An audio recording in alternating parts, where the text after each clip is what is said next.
सफलता के माँ बाप बहुत होते हैं, बट असफलता के माँ बाप नहीं होते। ढूंढने पड़ते हैं कोई है भी कि नहीं है। इनका रहने का निवास जो है वो गांव में ही है। अभी पिताजी इनके मार्जिनल अर्नर हैं। हम कह सकते हैं कि ब्लो देन 5 lakhs और near by this they are earning annually. और जब भी इन्हें देखा तो टीका लगा के तिलक करते हुए देखा, मतलब कहीं ना कहीं सेल्स बैलेंस है उसकी। इनके मार्क्स हैं 181 और ये वेल क्वालिफाइड कैंडिडेट हैं। जेई मीन्स 2024 के 5-6 के अराउंड उठ जाता था, सुबह पढ़ता था। Very good afternoon, good evening, नमस्कार ऑल ऑफ यू। मैं आदित्य शर्मा प्रयागराज विद्यापीठ की तरफ से आपसे रूबरू होने के लिए आया हूँ, क्योंकि बड़ी ही खुशी की बात है कि हमारे साथ जो हमारे बच्चे बैठे होते हैं या 2-3 साल की मेहनत के बाद उन बच्चों का जब कोई परिणाम अच्छा आता है तो उनके पेरेंट्स को खुश होती है। सबसे ज़्यादा खुशी हम लोगों को भी होती है क्योंकि हम मेंटर्स हैं उनके। सो फ्रैंकली स्पीकिंग के मुझे बहुत खुशी हो रही है इस बात की जानते हुए कि हमारे प्रयागराज विद्यापीठ से ही 2 स्टूडेंट जिनका सेम नाम है, सर्वेश पाल एंड सर्वेश मिश्रा। मिश्रा जी हमारे 12th अपियरिंग स्टूडेंट हैं और सर्वेश पाल हमारे ये ड्रॉपर स्टूडेंट हैं।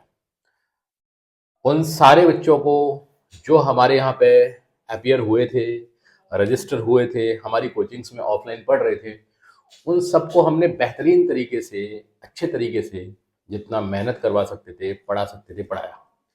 लेकिन देखिए, मैं बताऊं कि सफलता के माँ बाप बहुत होते हैं, बट असफलता के माँ बाप नहीं होते। ढूंढने पड़ते हैं कोई है भी कि नहीं है। आज मैं इस इंटरव्यू को इसलिए पेश कर रहा हूं बिकॉज इससे कहीं ना कहीं जो बच्चे मेरे साथ बैठे होंगे वो मोटिवेटेड रहेंगे कि रिजल्ट किन किन चीजों के प्रयास से आता है। हमें ऐसी कौन सी एक्टिविटीज और गतिविधियां करनी पड़ती हैं जिनसे हमारे रिजल्ट पॉजिटिव आते हैं। मैं इनके बारे में थोड़ा ब्रीफ कर दूं। सर्वेश मिश्रा जो है वो एक थर्ड टायर सिटी से आते हैं और इनका रहने का निवास जो है वो गांव में ही है। अभी पिताजी इनके मार्जिनल अर्नर हैं। हम कह सकते हैं कि ब्लो देन 5 lakhs और near by this they are earning annually. और हाउस वाइफ है इनकी मदर। आफ्टर ऑल जर्नी क्या रही, इस जर्नी के दौरान इन्होंने कितना अपने आप को मोटिवेटेड रखा, इवन इनके फेस से पता चलता है कि इनका ग्लो ठीक है। और इनके अंदर कुछ ट्रेड्स हैं, कुछ प्रॉपर्टीज हैं जो इन्हें कभी भूली नहीं है। जैसे मैंने जब भी इन्हें देखा तो टीका लगा के तिलक करते हुए देखा, मतलब कहीं ना कहीं सेल्स बैलेंस है उसकी। उसे पता है बच्चे को कि मेरा एम एडवांस है। कुछ चीजें अपने बड़े भाई से सीखी जो कि पहले क्वालिफाई कर चुके हैं 96-97 परसेंटाइल से, और आज वो इंजीनियरिंग कर रहे हैं। उनके तरीके से इन्हें थोड़ा एक्सपोजर मिला, पीडब्ल्यू की तरफ से इन्हें पूरा गाइडेंस मिला जितना सपोर्ट हो सकता है। और आज इनकी जो परसेंटाइल है वो तो अभी ओपन नहीं हुई है, लेकिन इनके मार्क्स हैं 181 और ये वेल क्वालिफाइड कैंडिडेट हैं जेई मीन्स 2024 के। आइए चलते हैं, जानते हैं कि सर्वेश मिश्रा ने कहां से किस तरीके से अपनी तैयारी स्टार्ट की थी। इनको क्या लगता है कि एज ए स्टूडेंट हमको क्या क्या ध्यान रखना चाहिए। Alright, congratulation thank you so too much you. Sir. So beginning में मैं 10th मैंने मुंबई से पास आउट की है, फ्रॉम बॉम्बे, डीओ public school new Panvel Bombay से। और 11th में क्योंकि वो पीरियड कोविड का पीरियड था, तो इस वजह से या तो उसमें दो पॉसिबिलिटीज थी, या तो मैं कोटा जाता, या तो उसी टाइम पे न्यूली पाठशाला खुला था, वो भी प्रयागराज में, अलग सर ने उसके बारे में क्लियर। बताया था। तो फिर पापा ने कहा था कि उस पीरियड के टाइम पे इतनी अच्छी सिचुएशन भी नहीं थी फाइनेंशियली भी, और साथ ही साथ अपना गांव है, यहीं पे है। तो क्या फाइनेंशियल जब हम वीक होते हैं तो पीडब्ल्यू हमें अहम रोल अदा करता है। यस सर, काफी अहम रोल अदा करता है। बहुत बढ़िया, कम मतलब से कम हम यहाँ काम आ रहे हैं कि हम हर उस कैंडिडेट तक अपनी रीच रखते हैं जो पढ़ना यस चाहता सर, है। क्योंकि सर मेरा बड़ा भाई भी, उसने भी कोचिंग की थी एक रिनाउंड इंस्टीट्यूट से, जो कि काफी हाईली चार्जेबल थी। ओके ओके तो ओके उसने ओके। भी 12th अपना 11th वो इंस्टीट्यूट छोड़ के 11th अपना 12th अपना पीडब्ल्यू ऑनलाइन बैच से किया था। उसने भी काफी अच्छे स्कोर्स किए थे, पर कुछ रीजन की वजह से। तो जब मैं यहाँ आया तो शुरुआत में तो प्रॉब्लम्स हुई काफी सारी। जैसे शुरुआत में टाइमिंग्स नहीं थी, 10th में इतनी पढ़ाई नहीं की थी, और मार्जिनल पढ़ाई जितनी 10th का एक लड़का करता है करता है उतने हम भी करते, क्लियर। उतनी ही की थी।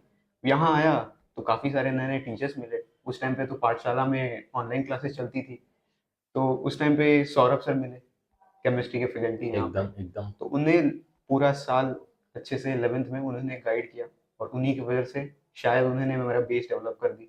साथ ही बहुत वहाँ बढ़िया बहुत बढ़िया बहुत बढ़िया बहुत बढ़िया।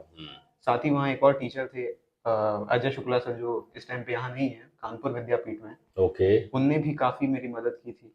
हम्म। वो तो मुझे ऐसा लगा, और भाई ने भी मेरी बहुत मदद की, मतलब विदाउट द 2 इयर्स उसने पूरा गाइड किया, उसने एक स्ट्रक्चर प्रोवाइड किया, काफ़ी सारे डिफिकल्ट सिचुएशंस में उसने साथ दिया मेरा। और साथ मतलब ऑल हर टीचर की तरफ से मिक्स्ड एक रिजल्ट रहता है। और मेजर मुझे लगता है कि एक बच्चे को सिर्फ मैग्नीट्यूड ही इंपॉर्टेंट नहीं है, जेई की प्रिपरेशन एक वेक्टर डायरेक्शन क्वांटिटी है, डायरेक्शन डिपेंडेंट, एक यस। वेक्टर क्वांटिटी है, यस। यहाँ magnitude as well as direction both दोनों चाहिए। जहाँ चाहिए जिसके पास मिल गया वो कर ले बहुत जाता है। बढ़िया, बहुत बढ़िया, तो बहुत बढ़िया। मैग्नीट्यूड मतलब टीचर्स खुद की, मैंने दूसरों को देख के भी आया, जो हमारे सीनियर्स थे उनमें भी काफी भैया दीदी लोग थे जिनको देख के आया। और साथ साथ वेक्टर ये डायरेक्शन के लिए मेरा भाई थे, टीचर्स थे बहुत सारे, इवनली 12th में यहाँ अजय शुक्ला सर, अमृत रंजन सर, प्रशांत सर, काफी सारे जो मेरे फैकल्टीज थे उनने बहुत हेल्प की। इवन डाउट फैकल्टीज के भी टीचर उनने बहुत बहुत कोऑपरेटिव बढ़िया। थे। मैं डेली डाउट फैकल्टी जाता था, even some teachers beneath coaching time के अलावा भी मुझे बहुत हेल्प किए। और व्हाट्सएप अभी भी कुछ डाउट वाउट्स होते हैं तो बहुत बढ़िया। एक्सचेंज कर सकता हूँ। तो यहाँ की डीपीपी का क्या रोल है, इसके मॉड्यूल का, इसके आर&डी टीम की तरफ से जो हमारे पीडब्ल्यू के मॉड्यूल्स आते हैं, डीपीपी आते हैं, तो कहाँ तक बेस बनाने में वो कामयाब हैं? सर क्या लगता हालांकि है? न्यूज़ तो ऐसी ही कि यहाँ की सफिशिएंट नहीं है, पर आई फील कि बहुत ज़्यादा सफिशिएंट है। ओके। मतलब काफ़ी सारे, जैसा अब वो नहीं है कि बहुत ज़्यादा ही टफ है, जैसा हाँ, एग्जाम का एक पैटर्न आता है, पैटर्न आता है, जैसा पैटर्न जेई प्रूफ। मेंस पूछते हैं सवाल, जैसा जेई एडवांस पूछता है, हम्म। तो वो चीज़ यहाँ मिल जाएगी। मतलब ओके। कोई को किसी को भी शक नहीं करना चाहिए कि यहाँ की डीपीपीस अच्छी नहीं है, यहाँ का ये अच्छा नहीं है।